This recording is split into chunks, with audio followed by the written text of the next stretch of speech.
Mr. President, Dr. Biden, Madam Vice President, Mr. Emhoff, Americans, and the world. When day comes, we ask ourselves, where can we find light in this never-ending shade? The loss we carry, a sea we must wade. We've braved the belly of the beast. We've learned that quiet isn't always peace, and the norms and notions of what just isn't always just is.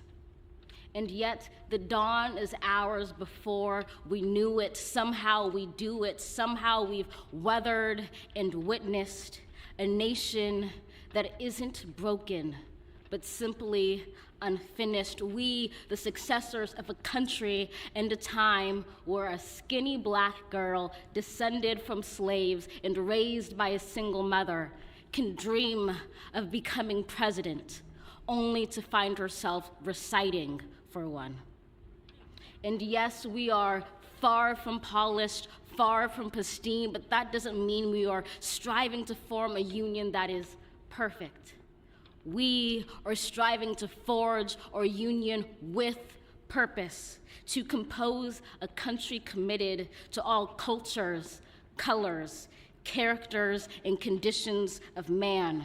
And so we lift our gazes not to what stands between us, but what stands before us. We close the divide because we know to put our future first, we must first put our differences aside. We lay down our arms so we can reach out our arms to one another. We seek harm to none and harmony for all. Let the globe, if nothing else, say this is true. That even as we grieved, we grew, that even as we hurt, we hoped, that even as we tired, we tried, that we'll forever be tied together, victorious, not because we will never again know defeat, but because we will never again sow division. Scripture tells us to envision that everyone shall sit under their own vine and fig tree, and no one shall make them afraid. If we're to live up to our own time, then victory won't lie in the blade, but in all the bridges we've made. That is the promised glade, the hill we climb, if only we dare it, because being American is more than a pride we inherit. It's the past we step into and how we repair it. We've seen a force that would shatter our nation rather than share it, would destroy our country if it meant delaying democracy. And this effort very nearly succeeded. But while democracy can be periodically delayed, it can never be permanently defeated.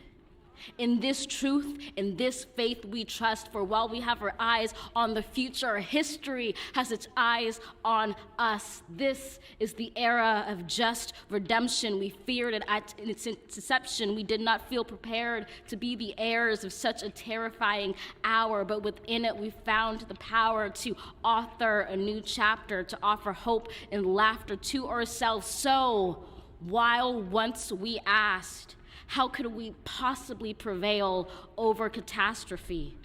Now we assert, how could catastrophe possibly prevail over us?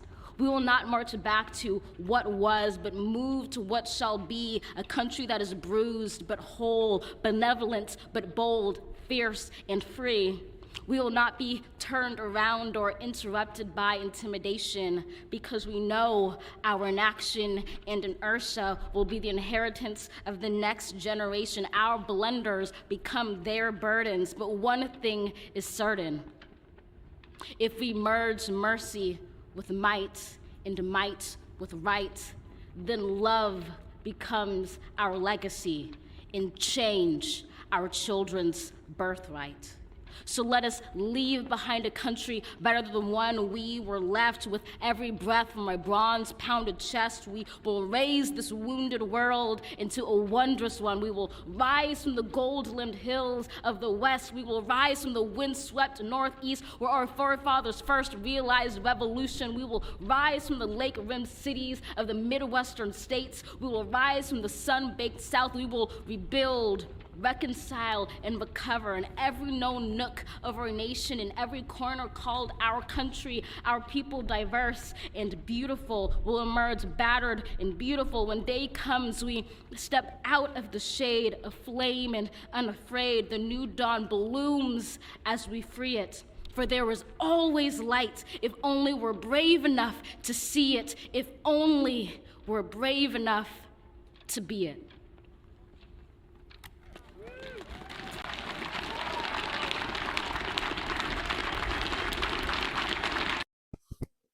This video raises questions, and I need for you to be extremely honest in the comments when answering them. And just so you know, I have 3 questions. Number 1, what's your creative genius? Number 2, what does Black Girl Magic mean to you? And number 3, what do you want for the next generation? Now please be honest in the comments when answering these questions. Share this video with anyone you deem necessary. And don't forget to like and subscribe to the channel.